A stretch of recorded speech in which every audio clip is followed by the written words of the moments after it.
नमस्कार दोस्तों, मैं हूं पुष्पेंद्र पांडे और छत्तीसगढ़ मुख्य परीक्षा की इस कड़ी में हम आज छत्तीसगढ़ मुख्य परीक्षा हिंदी भाषा के 2012 के पेपर का विश्लेषण करेंगे। और 2012 के पेपर में लगभग 8 क्वेश्चन आए हुए थे, अलग अलग मुहावरों से था, टिप्पणी लेखन से भी था। इसमें सबसे पहला जो प्रश्न था वो टिप्पणी लेखन पर आधारित था और टिप्पणी लेखन के आधार पर इसमें टिप्पणी लेखन 50 शब्दों के टिप्पणी लेखन लिखे गए थे, 2 नंबर के थे ये, ठीक है। जिसमें राजभाषा और संपर्क भाषा के बारे में पूछा गया था कि राजभाषा क्या है और संपर्क भाषा क्या है। तो मैं आपको बता दूं कि जो राजभाषा होता है, बेसिक अंतर क्या होता है इनमें, बस ये समझ लीजिए कि राजभाषा वो भाषा कहलाएगी जिसका राजकाज की प्रयुक्त भाषा हो और संवैधानिक इसका महत्व हो, ठीक है, और संवैधानिक रूप से इसका उल्लेख हो। जबकि संपर्क भाषा होती है आम बोलचाल की भाषा, जिसमें आम जनता संपर्क स्थापित कर आपस में संवाद स्थापित करने के लिए संपर्क भाषा का इस्तेमाल करती है। भारत के संदर्भ में अगर देखा जाए तो हिंदी जो है वो राजभाषा भी है और संपर्क भाषा भी है। ध्यान दीजिएगा, ये राजभाषा है, राष्ट्रभाषा नहीं। राष्ट्रभाषा कोई भी भाषा को भारत में राष्ट्रभाषा का दर्जा प्राप्त नहीं है। राजभाषा के संदर्भ में अपन देखते हैं कि एक संवैधानिक शब्द है। संवैधानिक शब्द कहने का तात्पर्य है कि ऐसे शब्द जिसका उल्लेख संविधान में किया गया हो। तो आपकी जानकारी के लिए बता दूं कि हिंदी का उल्लेख अनुच्छेद 343 में, ये 14 सितंबर 1949 को आर्टिकल 343 में राजभाषा के रूप में उल्लेखित है, हिंदी का नाम, ठीक है। शब्द के अर्थ के आधार पर देखें तो राजभाषा का अर्थ होता है राजकाज की भाषा। राजकाज की भाषा मतलब सरकारी कामकाजों में जिन भाषाओं का इस्तेमाल किया जाता हो, औपचारिक रूप से कर्मचारियों द्वारा, अधिकारियों द्वारा पत्र लेखन में, औपचारिक पत्र लेखन में, सरकारी पत्र लेखन में जिन चीजों का इस्तेमाल किया गया जाता हो उसे अपन क्या कह सकते हैं, राजभाषा कह सकते हैं। संवैधानिक शब्द है, ठीक। और आर्टिकल 343 में इसका वर्णन किया गया है, बारे में बताया गया है। कब लागू किया गया था इसे? 14 सितंबर 1949 को। इसीलिए 14 सितंबर को प्रतिवर्ष हिंदी दिवस भी मनाया जाता है, ठीक है। ध्यान देना है कि ये इसका शाब्दिक अर्थ होता है राजकाज की भाषा।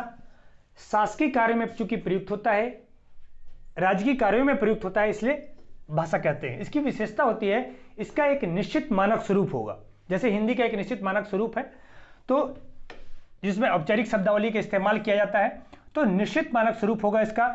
भाषा कैसी होगी? औपचारिक भाषा होगी। और ये कोई स्वभाषा भी बन सकती है और एक विदेशी भाषा भी बन सकती है। अगर हम अंग्रेजी को राजभाषा बनाते तो एक विदेशी भाषा होती, लेकिन हमने भाषा किसको, हिंदी को अपनी राजभाषा बनाई, संविधान में इसका उल्लेख किया, इसलिए स्वभाषा हिंदी जो है एक स्वभाषा है और ये राजभाषा के रूप में है। जबकि संपर्क भाषा जो है, संपर्क जैसे शब्द से ही पता चल रहा है कि आपसी संपर्क स्थापित करने के लिए जिस भाषा का इस्तेमाल किया जाएगा उसे हम संपर्क भाषा कहेंगे। आपसी संवाद और संपर्क स्थापित करने के लिए जिस भाषा का इस्तेमाल किया गया वो भाषा संपर्क भाषा कहलाएगी। कहने का तात्पर्य है कि बहुसंख्यक आबादी या बहुसंख्यक जनता द्वारा आपसी संवाद स्थापित करने के लिए, ठीक है, संप्रेषण स्थापित करने के लिए ये बहुसंख्यक जनता द्वारा जो जिस भी भाषा का इस्तेमाल किया जाएगा, हम उस भाषा को क्या कह देंगे? संपर्क भाषा। ये अधिकांश बहुसंख्यक जनता द्वारा बोली जाने वाली अथवा समझी जाने वाली, ठीक है, ध्यान दीजिएगा, बोली जाने वाली अथवा समझी जाने वाली, दोनों में से कोई एक हो सकता है। जैसे पूरे भारत में बहुत सारी भाषाएं बोली जाती हैं, मगर हिंदी लगभग सभी राज्यों, सभी प्रांतों में हिंदी को समझा जाता है, ठीक है। इसलिए हिंदी क्या है? संपर्क भाषा भी है और राजभाषा भी है। तो हिंदी को याद रखिएगा, ये संपर्क भाषा भी है और राजभाषा भी है, ठीक है। ये पहला क्वेश्चन था, 50 शब्दों का क्वेश्चन था ये, और इसमें 2 नंबर मिलने थे। दो में से कोई एक ही लिखना था और संवैधानिक शब्द इसका किसको, राजभाषा के रूप में, और संपर्क भाषा के रूप में कोई भी एक 50 शब्दों में लिखना था। तो इस तरीके से आप राजभाषा और संपर्क भाषा अगर फिर दोबारा आता है तो आप लिख सकते हैं, ठीक है। लोकोक्ति के बारे में कुछ देना है, कुछ मुहावरे थे और कुछ लोकोक्ति थे। उसमें से 3 मुहावरे थे, 3 मुहावरों को भी 3 नंबर का दिया गया था और 3 लोकोक्ति दिए गए थे जो ऑप्शनल थे, उसको भी 3 नंबर का दिया गया था। लोकोक्ति और मुहावरे लगभग हर प्रश्न पत्र में पूछे गए हैं, 3-3 नंबर, 4-4 नंबर के।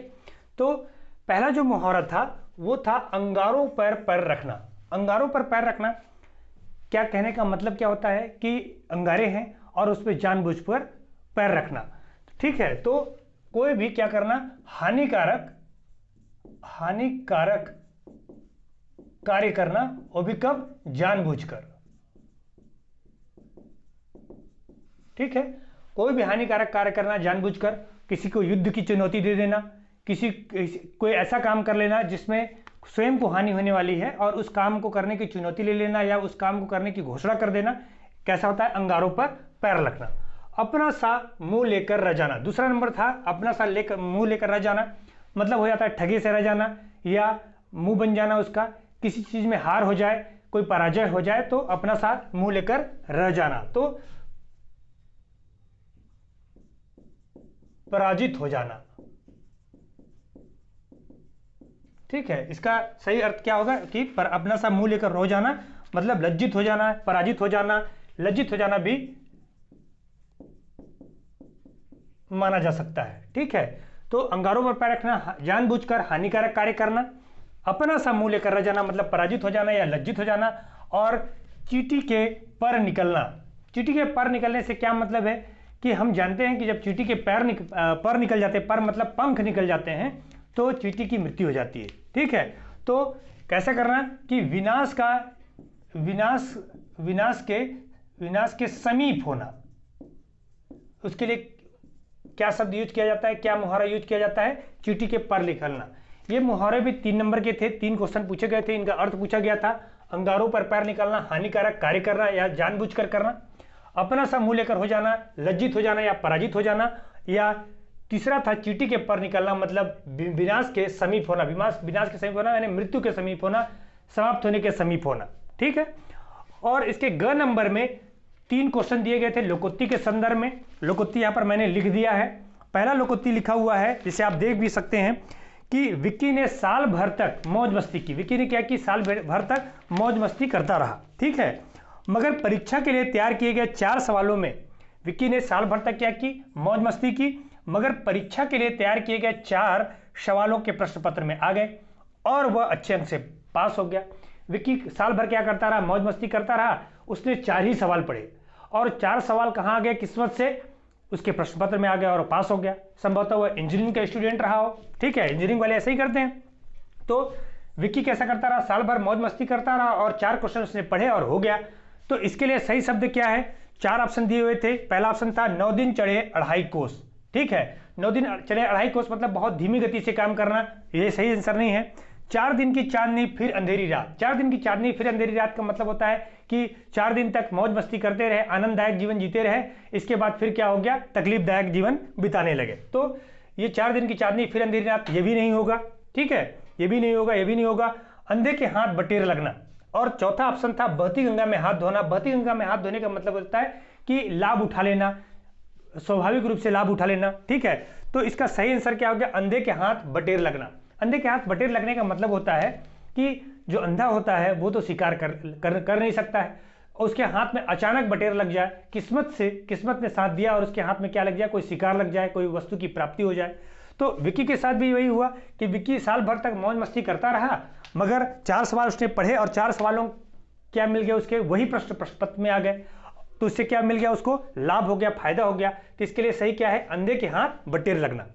दूसरी लोकोक्ति थी कि अब्बा जान के देहांत हो जाने के बाद, ठीक है, जब अब्दुल दुकान पर बैठा, पहले अब्बा जान बैठे थे, अब उनके देहांत हो जाने के बाद क्या हो रहा है? अब्दुल दुकान पर बैठ रहा है।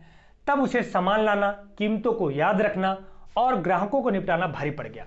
जो काम अब्बा जान आसानी से किया करते थे वो अब्दुल को अब भारी पड़ने लगा। जैसे कौन कौन से काम? जैसे सामान लाना भी है और कीमतों को याद रखना है, ग्राहकों को निपटाना है। तो ऐसे में अब्दुल को मुश्किलों का सामना करना पड़ा। मुश्किलों का सामने करने का मतलब हो जाता है कि परेशानी का अनुभव होने लगा कि अब्बा जान कैसे दुकान चलाते थे, अब्बा जान कैसे मुश्किलों का सामना करते थे। तो उसके लिए सही शब्द क्या है कि आटे दाल का भाव मालूम पड़ना। आटे दाल का भाव मालूम पड़ने के आशय क्या है कि उसे सही वास्तविक स्थिति का पता चल पाना कि पहले स्थिति जैसे कोई हमारे बुजुर्ग निपटाते हैं या हमारे कोई बड़े निपटाते हैं, हम उसे है। तो जीवन की जो परेशानियां होती हैं, जीवन की जो समस्याएं होती हैं, उनको निपटाने में कितनी दिक्कतें आती हैं, तो उसके लिए सही शब्द क्या है? आटे दाल का भाव मालूम पड़ना। तीसरा लोकोक्ति दिया हुआ था कि गौरी की मां ने उसे बचपन में ही घर संभालने की शिक्षा देनी चाहिए। गौरी की मां चाहती थी अपनी पुत्री को यानी गौरी को वो घर संभालने की शिक्षा देनी चाहिए, पर उसने मतलब गौरी ने इस ओर ध्यान नहीं दिया, मतलब शिक्षा लेने पर ध्यान नहीं दिया। गौरी की मां तो चाहती थी कि शिक्षा दिया जाए, मगर गौरी ने कभी इसकी ओर ध्यान नहीं दिया। वो क्या करती रही, वो खेल कूद और टीवी देखने में ही समय लगाती थी, सारा समय टीवी देखने में और खेल कूद में समय बिता देती थी। लेकिन गौरी की मां चाहती थी कि वो क्या करे, इस ओर ध्यान दे।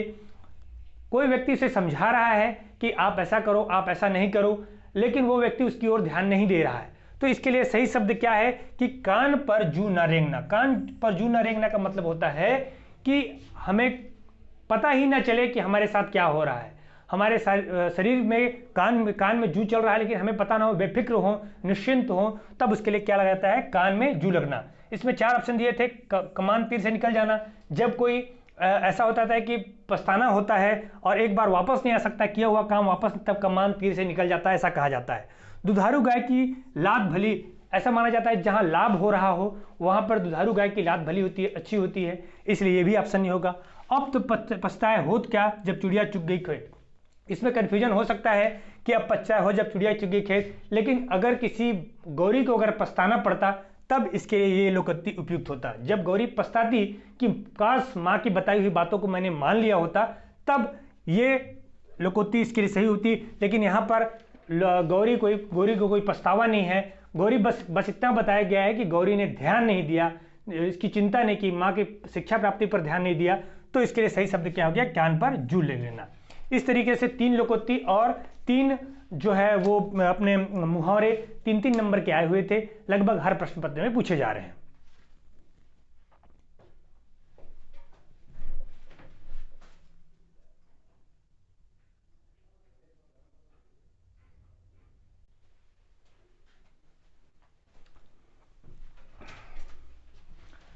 आइए देखते हैं प्रश्न नंबर 2 के। प्रश्न नंबर 2 में 3 भाग थे, क, ख और ग। ठीक है, 3 भागों में प्रश्न बटा हुआ था। मैं आपको बता दूं कितने कितने नंबर बटे हुए थे। जो प्रश्न नंबर 2 था वो भी 2 पर्याय थे, ये भी 2 नंबर के थे। और जो विलियम थे वो 4 था, 0.5 का नंबर था, ये भी 2 नंबर का था। और जो तद्भव शब्द थे वो भी कितना नंबर का था, 4 दिए हुए थे, ये भी 2 नंबर का था। जबकि जो संधि विच्छेद थे वो 4 थे, और संधि विच्छेद का जो वो था 0.5 के थे, ये भी 2 नंबर के थे, और समास भी 2 नंबर का था। इसलिए 2 नंबर के सारे क्वेश्चन पूछे गए थे। और इसमें अपन जो वो है पर्याय है वो सिर्फ क्या पूछा गया था, 2 पर्याय पूछे गए थे। पारिजात, पहला पर्याय पूछा गया था पारिजात। पारिजात किसे कहते हैं, पारिजात कमल को कहते हैं। ठीक है, कमल के बहुत सारे पर्यायवाचक हैं, मतलब जानना था बस इसका कि पारिजात किसे कहते हैं। अगर आपको ये पता होता है कि पारिजात कमल को कहा जाता है तो इसके आप लिख लेंगे, जैसे जलज। जलज मतलब जल से उत्पन्न होने वाला, मोती को भी जलज कहते हैं, कमल को भी जलज कहते हैं। इसके अलावा कल्पद्रुम, ठीक, पंकज और इत्यादि से कमल के जितने भी पर्यायवाचक है लगभग सभी इसमें शामिल हो जाते हैं। दूसरा दिया हुआ था दर्पण। दर्पण वही है जिसे आप देखते हैं। ठीक है, तो दर्पण क्या क्या क्या कह सकते हैं इसको, शीशा, आरसी, ठीक है, आईना इत्यादि बहुत सारे हैं। तो पर्याय 2 थे, एक पारिजात, पारिजात का मतलब समझना था कमल, और पर्यायवाची आप लिख लेते। दूसरा था दर्पण, दर्पण का लिखा जा सकता है शीशा, आरसी, या और भी बहुत सारे हैं इसके, आईना, इस शब्दों का इस्तेमाल अपन करते भी हैं। ठीक है, विलोम, 4 विलोम पूछे गए थे, 2 नंबर के थे, 0.5 नंबर के थे। ठीक है, उसमें उग्र, उग्र का मतलब होता है जो स्वभाव से कैसा हो, तेज हो। ठीक है, उसे उग्र कह देते हैं। तो उग्र का क्या हो जाएगा, सौम्य, शांत स्वभाव। उग्र का विलोम क्या हो जाएगा, सौम्य। उग्र मतलब तेज और सौम्य मतलब शांत। विज्ञ, विज्ञ का मतलब होता है जो ज्ञानी हो, जो होशियार हो, बुद्धिमान हो, उसे विज्ञ कहा जाता है। तो विज्ञ के लिए सही विलोम शब्द क्या है, अविज्ञ। उग्र का सौम्य, विज्ञ का अविज्ञ। मंथर, मंथर का मतलब होता है धीमा या धीमी गति से चलने वाला या धीमी गति से होने वाला। तो मंथर, मंथर का क्या हो जाएगा, तीव्र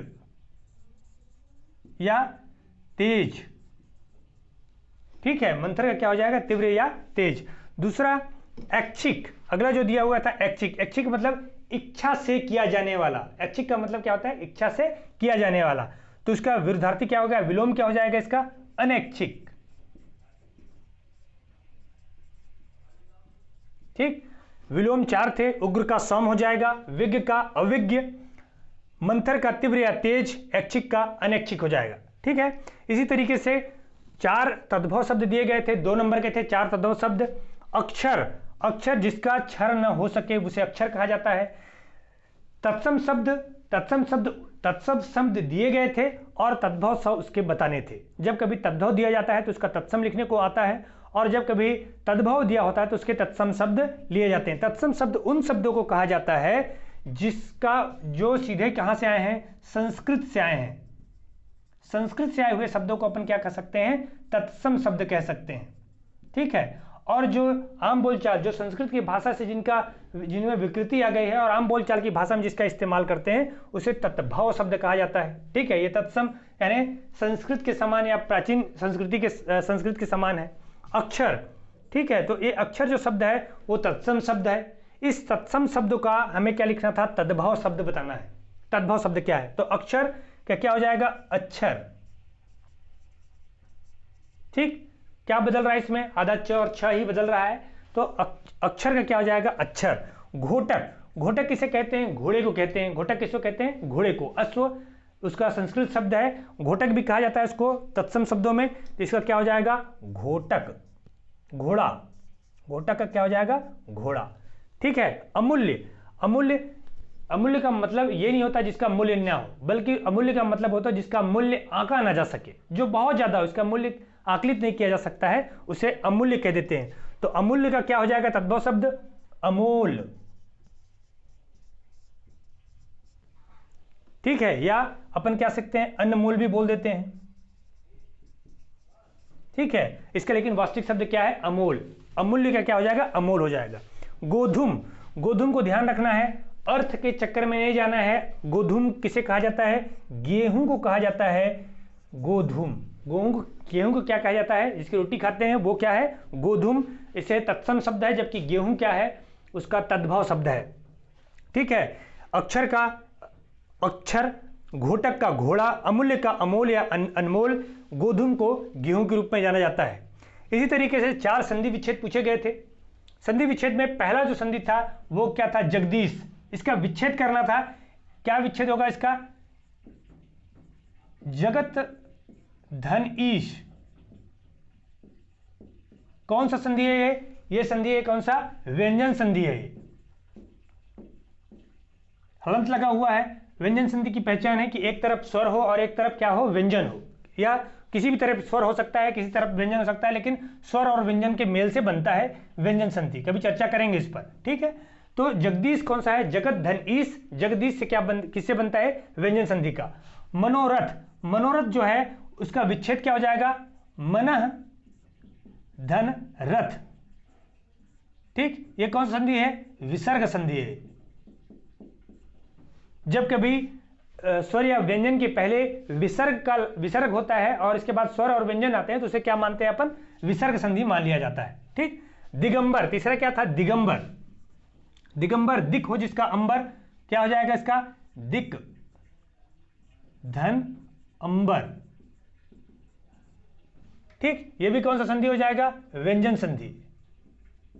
एक तरफ क्या है, व्यंजन है और दूसरी तरफ स्वर है, तो स्वर और व्यंजन के मेल से कौन सा संधि पैदा होता है, आपका व्यंजन संधि होता है। फिर चयन, चे धन अयन। ठीक है, चे धन अनन अयन, चे एक यहां पर ए लगा हुआ है और धन में क्या लगा हुआ है, अ लगा हुआ है, मतलब ये कौन सा संधि है, स्वर संधि है। और स्वर संधि का कौन सा भेद है ये, क्योंकि यह शब्द आ रहा है यहां पर, तो स्वर संधि का कौन सा भेद आ जाएगा, अयादि संधि। ठीक, तो इस तरीके से 4 संधि विच्छेद दिए थे। जगदीश, जगत धनी जो व्यंजन संधि है। मनोरथ, मना धन रथ, ये कौन सा संधि है, विसर्ग संधि है। दिगंबर, दिग धन अंबर, ये कौन सा संधि है, व्यंजन संधि है। जबकि चयन, चे धन अयन, ये कौन सा संधि है, आपका स्वर संधि का अयादि भेद है। स्वर संधि किस भेद में आता है, अयादि भेद। इसी तरीके से ख वर्ग में प्रश्न नंबर 3 के ख वर्ग 2 नंबर का समास दिया गया था। 4 समास थे, यथाशक्ति, हरिहर, शरणागत और पंजाब। ठीक है, पहले नंबर पर देखते हैं यथाशक्ति। अगर इसका विच्छेद करते हैं, समास विग्रह करते हैं तो ये क्या हो जाएगा, यथाशक्ति यानी शक्ति के अनुसार।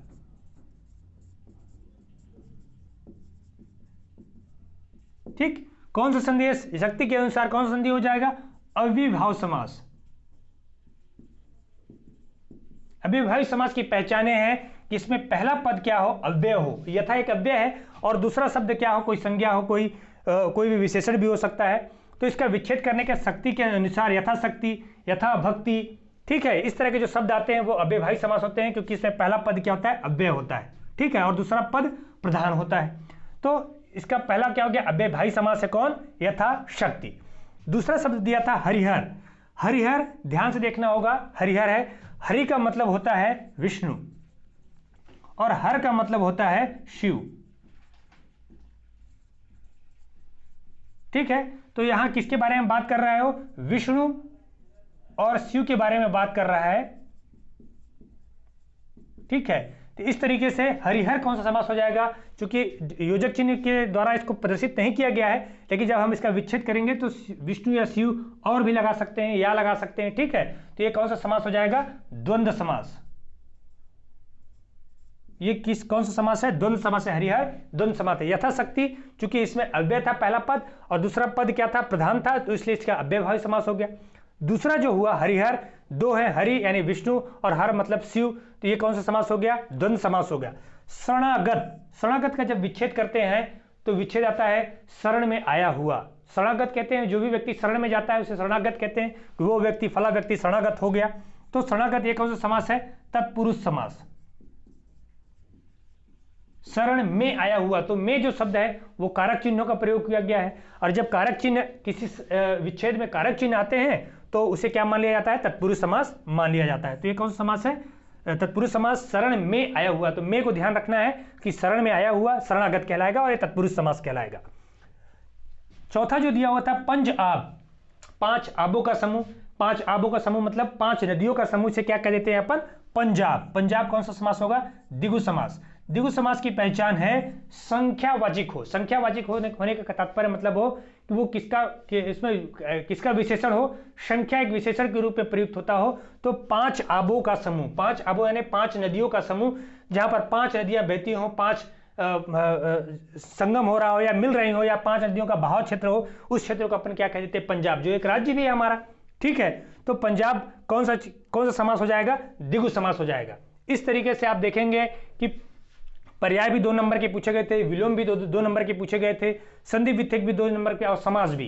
ये 2 क्वेश्चन जो थे, ये एक क्वेश्चन मतलब 4 नंबर के थे, और दूसरा क्वेश्चन, तीसरा नंबर का जो क्वेश्चन था वो भी 4 नंबर का था। तो इस तरीके से लगातार जो है हर पेपर में पर्याय, विलोम, संधि विच्छेद और समास के क्वेश्चन 2-2 नंबर, 3-3 नंबर के पूछे जा रहे हैं, ठीक है। नेक्स्ट क्वेश्चन की ओर चलते हैं अपन।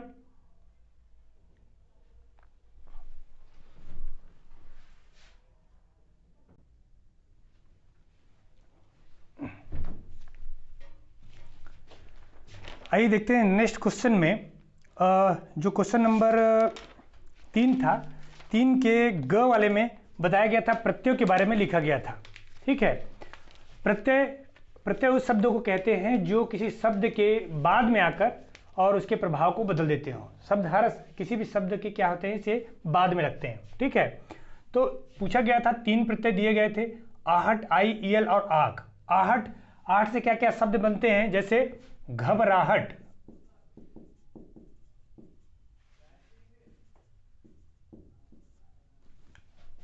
घबराहट, छटपटाहट, ठीक है। इस तरीके से बहुत सारे शब्द होंगे, सनसनाहट, घबराहट, छटपटाहट, इस तरह से। आई, आई से कई तरह के शब्द बनते हैं, जैसे कौन कौन से शब्द हैं? पढ़ाई, लिखाई, मिठाई।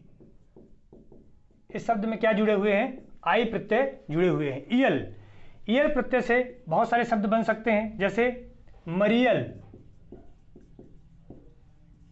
सड़ियल। तो इसमें कौन सा लगा हुआ है? ईयल प्रत्यय लगा हुआ, छोटा ई है और ईयल प्रत्यय लगा हुआ। आक, तैराक, मजा से मजाक, ठीक है। इस तरह से एक एक प्रत्यय लिखने थे, दो दो लिख सकते हैं, दो एक ही लिखे हैं आप, लेकिन यहाँ पर दो दो देख लें आप। आहट से क्या है, घबराहट, छटपटाहट इत्यादि। आई से पढ़ाई लिखाई मिठाई इत्यादि। मरियल से ईल से मरियल सड़ियल इत्यादि। आग से तैराक मजाक इत्यादि। ठीक है, ये भी 2 नंबर के थे। प्रश्न नंबर 4, जो समुच्चरित शब्द थे, समुच्चरित शब्द के बारे में इसमें पूछा गया था। कितने समुच्चरित शब्द थे? ये 3 भागों में बटा हुआ था समुच्चरित शब्द। ठीक है, जैसे लिखा हुआ है अवधि। अवधि इसमें छोटा दी लगा हुआ है और एक में बड़ा धी लगा हुआ है, इतना अंतर है। जो छोटा दी लगा होता है, इस अवधि का मतलब होता है काल या समय। ठीक है, काल और समय के लिए अवधि, इतनी अवधि में करना है, इतनी अवधि में नहीं करना है, इतनी अवधि लग गई, ऐसा शब्द इस्तेमाल किया जाता है। तो काल या समय के लिए अवधि शब्द इस्तेमाल किया जाता है, जबकि अवधि एक क्या है, भाषा है। अवध प्रदेश की भाषा क्या है, अवधि है, अवधि बघेली।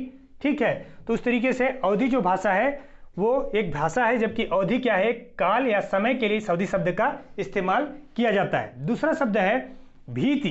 दूसरा शब्द क्या है, भीति। भीति का अर्थ होता है डर। डर या भय के लिए जब शब्द, भय शब्द के लिए जब यूज किया जाता है तो उसे भीति कहा जाता है। जबकि भित्ति, आपने सुना होगा भित्ति चित्रकारी, तो भित्ति किसे कहते हैं, दीवाल। दीवाल को दीवार को क्या कहते हैं अपन, भित्ति कहते हैं। तो भित्ति चित्रकारी वही है। ठीक है, तो भीति डर या भय को कहा जाता है, जबकि भित्ति कहा जाता है दीवार को। इत्र, इत्र जानते हैं आप, जो लगाया जाता है, सुगंध के लिए होता है, सुगंध के लिए इस्तेमाल किया जाता है। सुगंध के लिए इत्र शब्द लगाया जाता है कि इत्र लगा लिया गया है। जबकि इतर, इतर जो शब्द होता है वो अन्य या दूसरा के लिए यूज किया जाता है। दूसरा या अन्य के लिए क्या शब्द यूज किया जाता है, इतर। तो समुच्चरित शब्द हमेशा पूछे जाते हैं। अवधि जो शब्द होगा वो काल या समय के लिए होगा। काल और समय के लिए अवधि शब्द का इस्तेमाल किया जाता है, जबकि भाषा के लिए अवधि शब्द का इस्तेमाल किया जाता है। भीति, भीति डर या भय के लिए इस्तेमाल किया जाता है, जबकि भित्ति दीवार के लिए इस्तेमाल किया जाता है। दीवार को अपन भित्ति भी कह देंगे, जबकि भीति शब्द किसके लिए कहा जाता है, आपका डर या भय के लिए। तीसरा शब्द दिया था इतर या इतर। तो इत्र शब्द के लिए, जो सुगंध के लिए जो लगाया जाता है, उसे इत्र कहा जाता है, जबकि इतर दूसरा अन्य अलग जो शब्द इस्तेमाल होगा उसके लिए क्या होगा, इत्र शब्द लगाया जाएगा। ठीक है, इसी तरीके से जो अनेक शब्दों के एक शब्द लिखे गए थे, अनेक शब्दों के एक शब्द जो बिन मांगे मिल जाए उसे क्या कह जाते हैं, बिन मांगा। बिन मांगा, क्या इसके लिए एक शब्द क्या है, बिन मांगा। जो बिना मांगे मिल जाए, बिन मांगे मिल जाए, उसे क्या सकते हैं, बिन मांगा। बुराइयों के लिए जो प्रसिद्ध होता है उसे क्या क्या कहा जाता है, कुख्यात। अगर वही अच्छाइयों के लिए कोई वो हो, प्रसिद्ध हो, तो उसे सुविख्यात कहेंगे, या सिर्फ विख्यात कह देंगे। बड़े चर्चा में हो तो उसे विख्यात कह देंगे, या बहुत ज़्यादा अच्छे कार्यों के लिए उसका नाम हो तो उसे क्या कह देंगे, सुविख्यात कह देंगे। लेकिन अगर बुराइयों के लिए हो तो कुख्यात कहा जाता है, उसे क्या कह देते हैं, कुख्यात। जैसे कोई मंगल सिंह कुख्यात डाकू था, तो कुख्यात शब्द बुराइयों के लिए है। जो इंद्रियों पर विजय प्राप्त करने वाला, इंद्रियों पर विजय प्राप्त करने वाला इंद्रजीत भी कह सकते हैं, या उसके लिए सही शब्द क्या है, जितेंद्री। जो इंद्रियों को क्या कर चुका हो, जीत चुका, उसे क्या कहेंगे, जितेंद्री। समानता किसके लिए यूज किया जाता है, जितेंद्री शब्द शिव के लिए यूज किया जाता है, या हनुमान के लिए यूज किया जाता है। ठीक है, बजरंगबली के लिए, ये इन्होंने अपनी इंद्रियों को जीत लिया था। जितेंद्री किसे कहा जाता है, जो इंद्रियों को जीत लिया हो, जो जीत चुका हो। अच्छा, इंद्रजीत नहीं कहा जा सकता है क्योंकि वो इंद्र को जीतने वाला है, इंद्रियों को नहीं। बल्कि इंद्रजीत किसको कह सकते हैं, जो इंद्र को जीतने वाला है वो इंद्रजीत कहलाता है, जबकि इंद्रियों को जीतने वाला क्या कहलाएगा, जितेंद्री कहलाएगा। उसी तरीके से क्वेश्चन नंबर 5 में 4 शब्द दिए थे, जो शुद्ध शब्दों का चयन करना था, शुद्ध शब्दों को लिखना था। इसमें ऑप्शन नहीं थे, बल्कि शुद्ध शब्दों को लिखना था। सदृश, सदृश को कैसे लिखा जाता है, सदृश से गलत लिखा है, क्या गलती है इसमें, सदृश ऐसे लिखा जाता है, सदृश। ठीक है, तो इसमें अशुद्धि को सुधारना था, इस तरीके से सुधार सकते हैं। घनिष्ठ, घनिष्ठ में ट नहीं होता है बल्कि घनिष्ठ होता है, तो इसके लिए सही शब्द क्या होगा, घनिष्ठ। अगला शब्द बहुत ज्यादा परीक्षा में पूछा जाता है, ज्योत्सना। इसके लिए क्या शब्द है?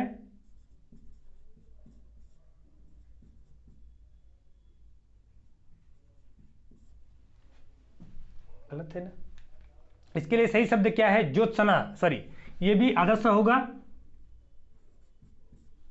ठीक है। ज्योत्सना में सिर्फ अंतर किसका है? ये जो स होगा और त होगा, जो दोनों क्या होंगे? आधा हो जाएंगे। इसमें अंतर किसका है? ये स पूरा स होगा, ठीक है। दूसरा यह नहीं होगा, इसमें सदृश हो जाएगा, घनिष्ठ में ट न होकर क्या हो जाएगा? घनिष्ठ हो जाएगा, ठ लगा होगा। और ज्योत्सना में आधा ज के बाद त और स जो दोनों क्या होंगे? आधे हो जाएंगे। सौंदर्यता, सौंदर्यता, सौंदर्य शब्द एक विशेषण शब्द है, तो इसके लिए इसमें ता शब्द, विशेषण में ता शब्द नहीं जुड़ते हैं। कोई संज्ञा शब्द में जब कोई भाववाचक संज्ञा बनाना होता है तब उसमें ता शब्द लगाया जाता है, किसी विशेषण में नहीं। तो इसके लिए क्या हो जाएगा? सौंदर्य। इसके लिए सही शब्द क्या है? सौंदर्य। सौंदर्य शब्द ही इसके लिए क्या है? सही हो जाएगा। तो इस तरीके से प्रत्यय, 4 प्रत्यय पूछे गए थे। समुच्चरित शब्द भी कितने पूछे गए थे? 4 पूछे गए, सॉरी 3 पूछे गए थे, जोड़ों में पूछे गए थे। 3 शब्द क्या है? अनेक शब्दों में 1 शब्द पूछे गए थे और शुद्ध शब्दों के हुए हैं। नेक्स्ट में देखते हैं अपन शुद्ध वाक्य। शुद्ध वाक्य कैसे हैं? तो शुद्ध वाक्यों में आपको मैं बता दूं,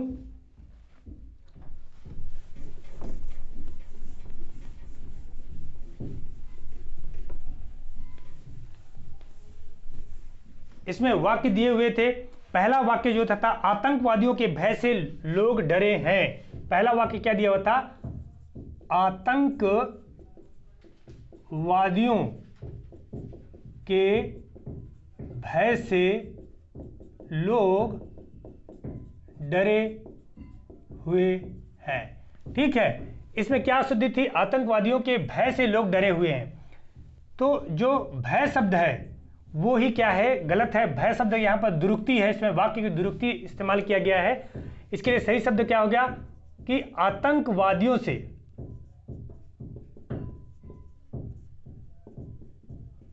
लोग डरे हैं,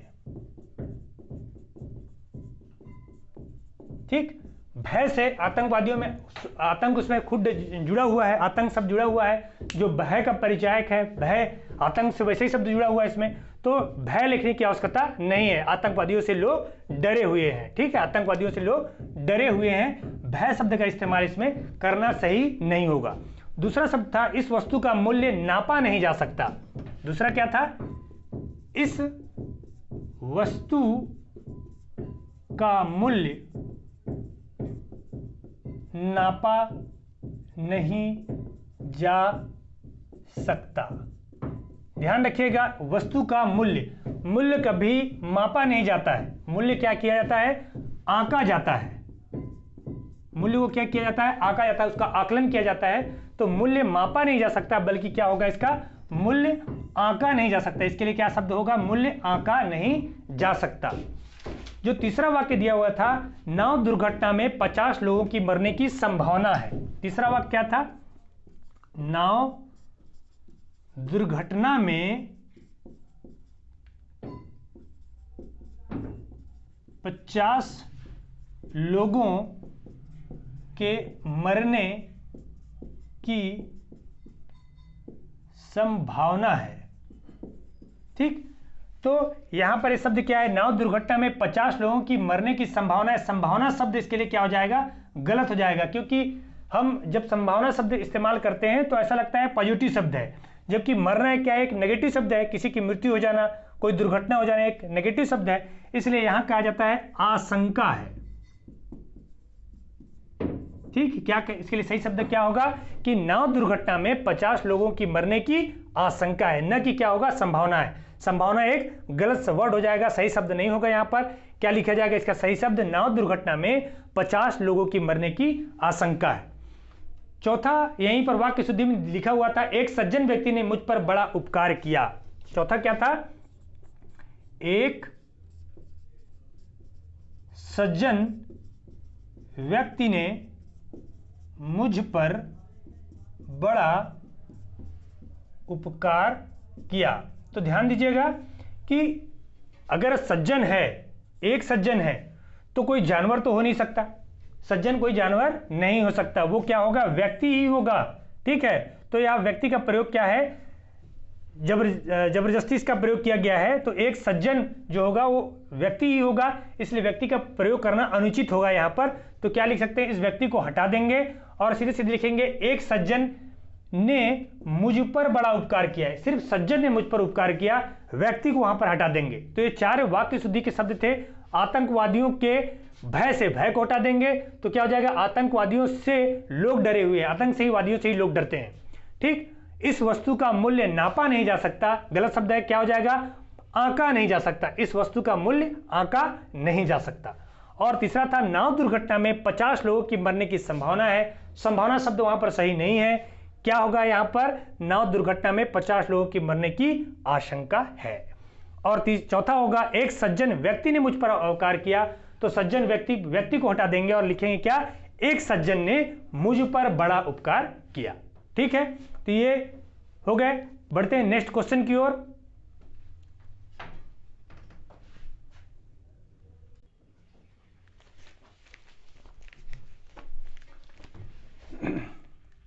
अगले क्वेश्चन में हम देखते हैं कि प्रश्न नंबर 6 में अपठित गद्यांश दिया गया था।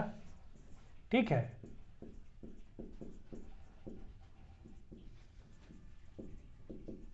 जो कितने नंबर के थे, ये 6 नंबर के थे। ठीक है, 5+1 यानी 6 नंबर का दिया गया था। इसमें अपठित गद्यांश दिया था। इसमें 2 चीजों के बारे में पूछा गया था, एक तो अपठित गद्यांश का शीर्षक और दूसरा 1/3 शब्द। तो अपठित गद्यांश को हल करने का सबसे अच्छा तरीका ये होता है कि हम उस अपठित गद्यांश को बार बार पढ़ें, लगातार पढ़ें। दोबारा आने की आशंका, एक गद्यांश अगर आ गया है तो दोबारा आने की उसमें संभावना नहीं होती है, लेकिन हम उसकी प्रैक्टिस कर सकते हैं, जान सकते हैं कि किस तरीके से लिखना है, किस तरीके से करना है। तो ये आपको PDF मिल जाएगा। ठीक है, आप PDF ले सकते हैं, टेलीग्राम पर भी इसका PDF डल जाता है। तो आप इसको एक बार पढ़िएगा, 2-3 बार पढ़िएगा और 3 बार पढ़ने के बाद किसी निष्कर्ष पर पहुंचिएगा। मैं आपके सामने पढ़ता हूं। पहला लिखा हुआ ये कि राजतंत्र तक शासन व्यवस्था भारतवर्ष की सबसे अधिक लोकप्रिय शासन व्यवस्था थी। राजा को देवांश अथवा ईश्वर का प्रतिनिधि समझा जाता था। दूसरे शब्दों में राजतंत्र दैवी सिद्धांत पर आधारित था। समुद्रगुप्त को पृथ्वी पर निवास करने वाला देवता कहा गया है। अपनी शक्ति और महत्ता का परिचय देते हुए गुप्त राजाओं ने परम भट्टारक, महाराजा धीराज, परमेश्वर, सम्राट आदि की उपाधि धारण की। अभिलेखों में गुप्त सम्राट के जिन गुणों का उल्लेख है उससे प्रकट होता है कि सिंहासन पर बैठने से पूर्व राजकुमार के रूप में उन्हें संपूर्ण शिक्षा दीक्षा दी जाती थी। जो सबसे अधिक योग्य राजकुमार होता था वही युवराज नियुक्त किया जाता था। यह आवश्यक नहीं था कि ज्येष्ठ पुत्र ही युवराज हो। युवराज अपने पिता के प्रशासन में सहायता देता था और इस प्रकार अपने पिता के जीवन काल में ही उसे प्रशासन के सभी विषयों का ज्ञान हो जाता था। समुद्रगुप्त ने युवराज के रूप में ही आक्रमणकारियों से गुप्त साम्राज्य की रक्षा की थी। गुप्त रानियों का भी महत्वपूर्ण स्थान था। कुमार देवी ने चंद्रगुप्त प्रथम के साथ मिलकर शासन भी किया, परंतु कोई अन्य उदाहरण ऐसा नहीं मिलता जिससे प्रकट हो कि सामान्य रूप से गुप्त रानियां प्रशासन में भाग लेती थी। चंद्रगुप्त द्वितीय की पुत्री प्रभावती गुप्त ने अपने वाकटक पति की मृत्यु पर अपने अल्पवयस्क पुत्रों की संरक्षिका के रूप में शासन किया। इस उदाहरण से अनुमान किया जा सकता है कि उस समय राजकुमारी और रानियों में प्रशासन चलाने की योग्यता अवश्य होती थी और संभवतः इसी के लिए उन्हें राजनीतिक शिक्षा दी जाती थी। रानियां महादेवी, परम भट्टारिका आदि की उपाधि से संबोधित होती थी। ठीक है, तो इसमें एक शीर्षक लिखना था।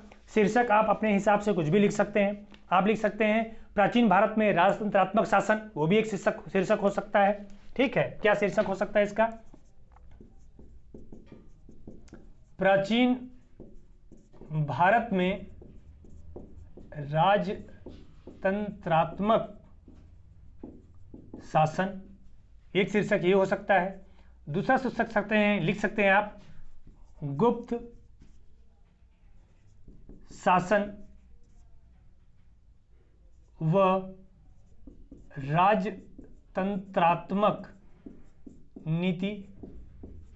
ठीक है, तीसरा शीर्षक लिख सकते हैं आप गुप्त शासन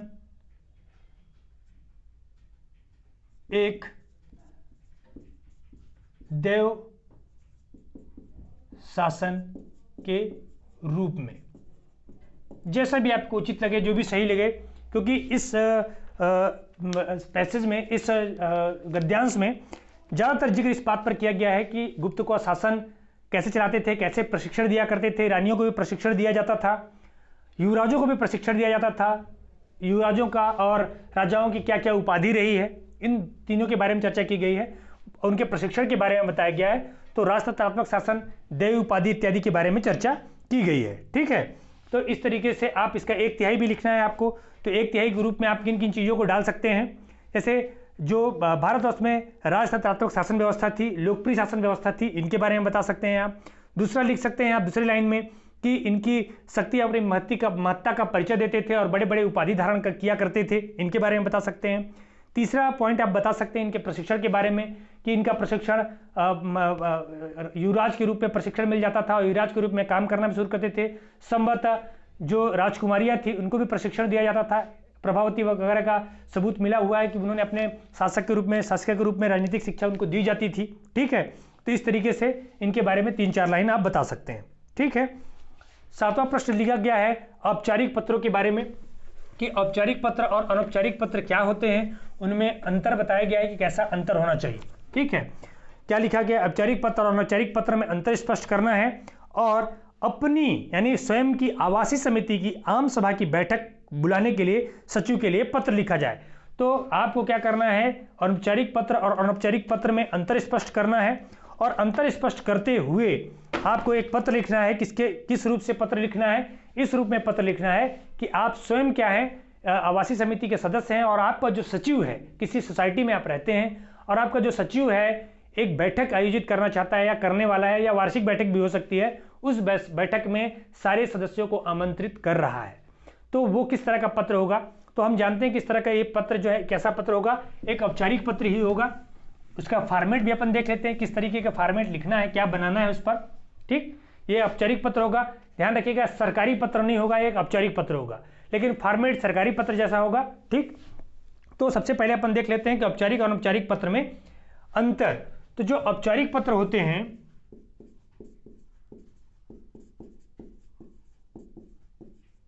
उसकी सबसे प्रमुख विशेषता होती है कि ये हमेशा अन्य पुरुष में लिखे जाते हैं।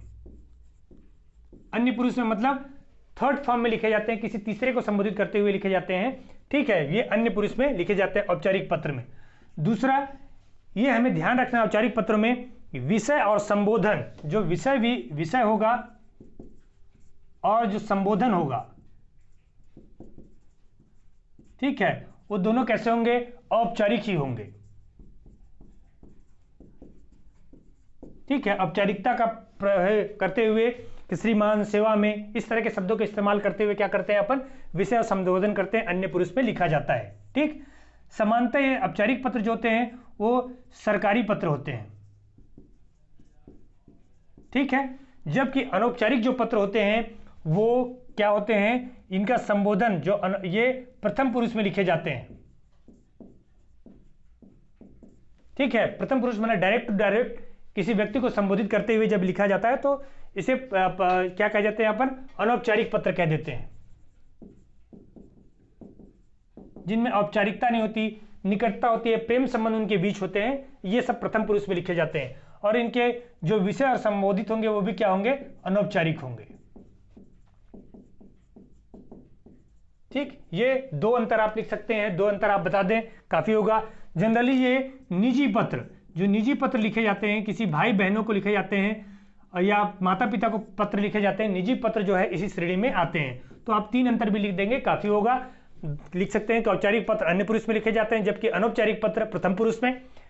जो औपचारिक पत्रों के विषय और संबोधन कैसे होते हैं, औपचारिक होते हैं, जबकि अनौपचारिक पत्रों के जो विषय और संबोधन जो होते हैं वो कैसे होते हैं, अनौपचारिक होते हैं। ठीक, और औपचारिक पत्र जनरली सरकारी पत्र के उदाहरण आप दे सकते हैं, कोई भी सरकारी पत्र होते हैं, और जो अनौपचारिक पत्र होते हैं वो कैसे पत्र होते हैं, निजी पत्र होते हैं। ठीक है, अब अपन ये देख लेते हैं कि आप सोसाइटी का जो सचिव है वो जब आपको एक पत्र लिखेगा और पत्र के माध्यम से क्या करेगा, बैठक बुलाने के लिए बुलाएगा आपको, तो आप उसकी इस तरह का फॉर्मेट बनाएंगे। ठीक है, तो सबसे पहले ये चूंकि औपचारिक पत्र है तो हम औपचारिक पत्र के फॉर्मेट में इसे लिखेंगे। सबसे पहले क्या लिखेंगे आप अपने आवासीय समिति के बारे में लिखेंगे, सबसे पेज के सबसे ऊपर में लिखेंगे आवासीय समिति, और कोई भी स्थान जो होगा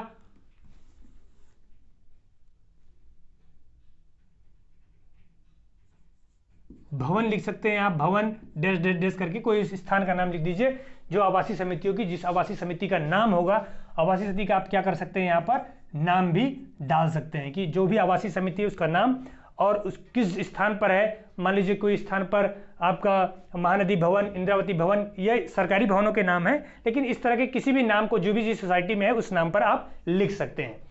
सब इसके पर इस तरफ आप लिखेंगे स्थान, जैसे स्थान क्या हो सकता है, कुछ भी हो सकता है, दुर्ग हो सकता है, राजनांदगांव हो सकता है, या भिलाई हो सकता है, कुछ भी स्थान लिख सकते हैं, कोई भी एक स्थान का नाम लिख दें, और इसके बाद आप लिख दें इस तरफ दिनांक, तो जो भी डेट है उस डेट का नाम डेट डाल दें, ठीक है, डे मंथ किसी में आप डाल सकते हैं, ठीक, डाल सकते हैं आप। इसके बाद ये स्थान और नाम हो जाएगा। यहाँ पर जो है आपका क्या हो जाएगा, आवासीय समिति का नाम और उसके भवन का नाम हो जाएगा। इसके बाद आप लिखेंगे सबसे पहले इस तरफ प्रेषक, पहले प्रेषक का नाम लिखेंगे और प्रेषक के नाम में लिखते हुए लिखेंगे सचिव। ये पत्र कौन भेज रहा है, आवासीय समिति का सचिव भेज रहा है, इसलिए सबसे पहले लिखेंगे सचिव। नाम लिख देंगे आवासीय समिति का, क्या नाम है, फलाना आवासीय समिति है ना, इंद्रप्रस्थ आवासीय समिति, गोलघर आवासीय समिति, ठीक है, आवासीय। यहां पर नाम लिखने के बाद आवासीय समिति और स्थान, जो भी आपका शहर का नाम है उस शहर का नाम आप डाल सकते हैं, कोई भी शहर XYZ, ठीक है, सचिव हो गया। अब इसके बाद आप लिखेंगे सेवा में, क्या लिखेंगे आप, सेवा में समस्त आवासीय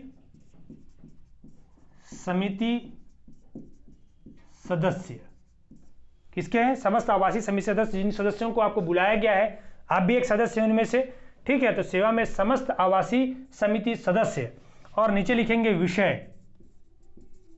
अब विषय में चूंकि आवासीय समिति के बैठक बुलाने के लिए बुलाया गया है, हो सकती है वार्षिक बैठक हो सकती है मासिक बैठक हो, ठीक है, हो सकती है छमाही बैठक हो, या किसी समस्या पर बैठक हो, तो आप लिख सकते हैं समस्या का नाम लिख सकते हैं। मैं यहां लिख दे रहा हूं कि वार्षिक बैठक बुलाने के संदर्भ में, ठीक, वार्षिक बैठक बुलाने के संदर्भ में, आवासीय समिति की वार्षिक बैठक बनाने के संदर्भ में। सबसे पहले आपने नाम लिखा, फिर स्थान और दिनांक का नाम लिख दिया, फिर आपने लिखा क्या, प्रेषक सचिव के नाम पर, सचिव चूंकि पोस्ट कर रहा है तो नाम लिखा किसका, आवासीय समिति का नाम, जो भी आवासीय समिति है आवासीय समिति, और स्थान कोई भी दुर्ग, रायपुर, बिलासपुर, कुछ भी डाल सकते हैं। सेवा में समस्त आवासीय समिति सदस्यों को बताया कि समस्त आवासीय सदस्यों को बुलाया जा रहा है, किस विषय में बुलाया गया है, वार्षिक बैठक बुलाने के संदर्भ में किया गया है। नीचे लाइन से लिखेंगे कि माननीय सदस्यों से आग्रह है कि दिनांक, कोई भी दिनांक डाल दीजिए, दिनांक इतने को, समय आवासीय समिति की बैठक बुलाई गई है। अगर कारण हो आपको, किस कारण से आप बुलाना चाहते हैं, तो कारण भी लिख सकते हैं, ठीक है। कारण लिखने के बाद आगे आप क्या सकते हैं, आप सबकी उपस्थिति क्या है, अनिवार्य है, ठीक, मतलब फॉर्मेट ऐसा होना चाहिए, स्थान और दिनांक का नाम हो गया, यहां पर आपकी आवासीय समिति का नाम हो गया, सेवा और सचिव का नाम हो गया, विषय के बाद आप क्या कर सकते हैं, संदर्भ लिख सकते हैं, किसके संदर्भ में बुलाया गया है। इसके बाद आप जो भी मैटर डालना चाहते हैं सामान्य शब्दों में, सरल शब्दों में आप उस मैटर को डाल सकते हैं, और नीचे में आप डाल सकते हैं यहां पर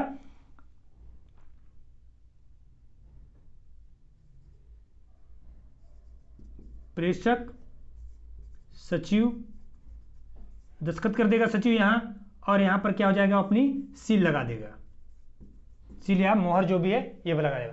तो ये फॉर्मेट है किसका, आपके औपचारिक पत्रों का। औपचारिक पत्र ऐसे ही लिखे जाते हैं, ठीक है। बढ़ते हैं नेक्स्ट क्वेश्चन की ओर। नेक्स्ट क्वेश्चन में दो नाम पूछे गए थे कि किसी नामकरण, हिंदी साहित्य में अलग अलग क्षेत्रों का नामकरण क्या रखा गया है। तो पहले क्वेश्चन में पूछा गया था कि आदिकाल को सिद्ध सामंत काल किसने कहा। तो आदिकाल को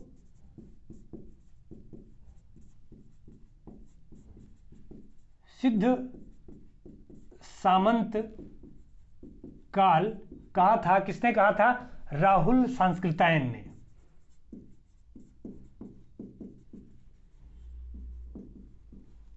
ठीक, राहुल सांस्कृतायन नाम के जो व्यक्ति हैं, जो हिंदी साहित्य के बड़ा नाम है उनका, उन्होंने आदिकाल को क्या कहा था, सिद्ध सामंत काल, उसका नामकरण करते हुए सिद्ध सामंत काल कहा था। और दूसरा क्वेश्चन था कि रामचंद्र शुक्ल ने, ठीक है, रामचंद्र शुक्ल ने आधुनिक काल का काल निर्धारण कब बताया, कि आधुनिक काल कब से प्रारंभ होता है। आधुनिक काल कब से प्रारंभ होता है रामचंद्र शुक्ल के अनुसार। तो रामचंद्र शुक्ल ने आधुनिक काल जो है वो कहा संवत 1900 से। संवत 1900 से अब तक के जो काल को आधुनिक काल क्या 1900 से जो शुरू होता है उसे किस नाम से कहना, रामचंद्र शुक्ल ने आधुनिक काल कहा। एक एक नंबर के पूछे गए थे। आप इस तरह के क्वेश्चन हर बार एक दो नंबर के आ ही रहे हैं, आप उनको भी देख सकते हैं। इसके बाद रचनाओं पर था, रचना पूछे गए थे। छत्तीसगढ़ी साहित्यकारों की रचना के बारे में पूछा गया था कि छत्तीसगढ़ी साहित्य की रचना, कुछ रचनाओं के नाम दिए गए थे। तो पहले रचना थी आवा, ठीक है, आवा एक उपन्यास है। आवा के रचनाकार कौन है, परदेसी राम वर्मा, परदेसी राम वर्मा, इन्होंने आवा उपन्यास लिखा था, परदेसी राम वर्मा ने लिखा। इसके अलावा इन्होंने प्रस्थान, आरुख फूल, इन्होंने क्या लिखा, परदेसी राम वर्मा ने प्रस्थान, आरुग फूल, आरुग का मतलब क्या होता है, पवित्र, ठीक है। परदेसी राम वर्मा ने और क्या लिखा, प्रस्थान लिखा। आरुग फूल, आरुग फूल ये देवदास बंजारी की जीवनी है,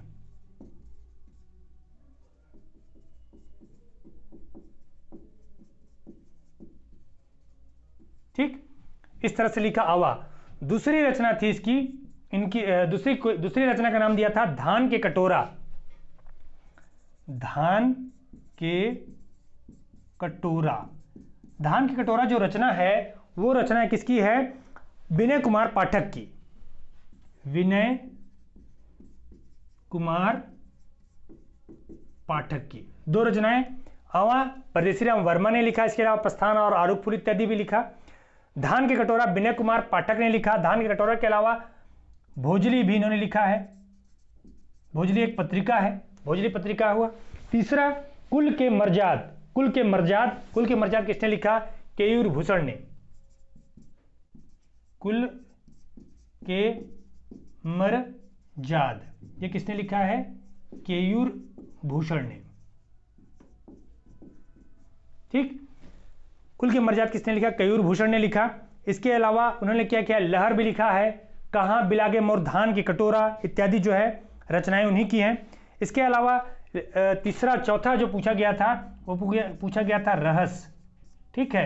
तो रहस एक वो है, नाट्य है, रहस नाट्य का मंचन किया जाता है। इसको लिखा था बाबू रेवाराम ने, ठीक है। बाबू रेवाराम रतनपुर का इतिहास भी लिख चुके हैं, ठीक है। हवंशी कलचुरी वंश का इतिहास भी उन्होंने लिखा है। विक्रम विलास भी उन्होंने बाबू रेवाराम की रचना है, ठीक है। तो इस तरीके से आवा जो उपन्यास है परदेसी राम वर्मा ने लिखा। धान के कटोरा ये विनय कुमार पाठक ने लिखा। कुल के मर्जाद केयूर भूषण ने लिखा। और रहस नामक जो पांडुलिपि जो बनाया है वो किसने है, बाबू रेवाराम ने। तो यहाँ से भी कितने क्वेश्चन, एक नंबर के क्वेश्चन आए हुए थे, 4 नंबर का ये भी था, ठीक है, ये ध्यान देना है। तो इस तरीके से पहला पेपर 2012 में जो हिंदी भाषा का जो पेपर पूछा गया था ये लगभग 50 नंबर के पूछे गए थे। अब इसका वेटेज बढ़ गया है, अब 50 नंबर का ना होकर कितने नंबर का हिंदी का पेपर होता है, 100 नंबर का होता है। तो इसमें अब क्वेश्चन की संख्या भी बढ़ गई है और ये था 2012 का पेपर। ठीक है, तो इस तरीके से क्रम से अपन देखेंगे। नेक्स्ट सेशन में अपन देखेंगे 2013 के पेपर। ठीक है, ओके।